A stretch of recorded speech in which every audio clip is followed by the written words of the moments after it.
Hi, this is Rick from Mystic Falls and Ponds LLC out here in Nokomis.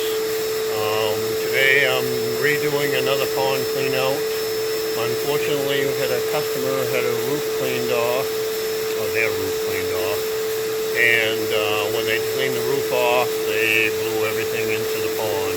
And this is one I just did last month, at the beginning of the month.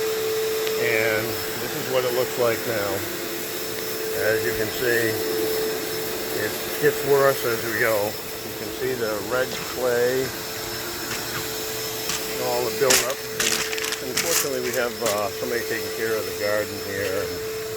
And there's the micro waterfall box here.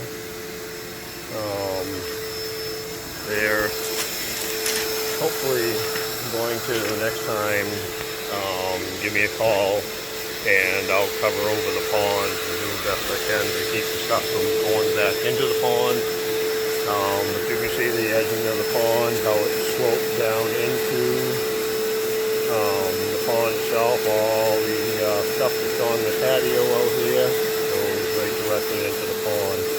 Any fertilizer, pest control and stuff that goes out here goes right into the pond.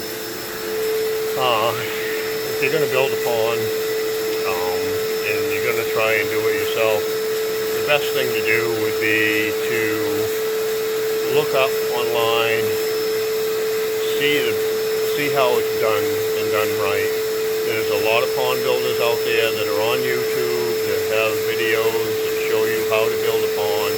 There are also DVDs out there that you can get on how to build a pond. I know DVDs are old, but on how to build a pond. But the most important thing is when you're building a pond, make sure that you build it so that it holds the water when the pump is shut off and that the water runs away from the pond when we get heavy rains or you get a lot of snow melt and stuff like that. So, well, this is Rick with Mystic Falls and Ponds LLC, and I hope everybody's having a great day, and we'll be in touch soon.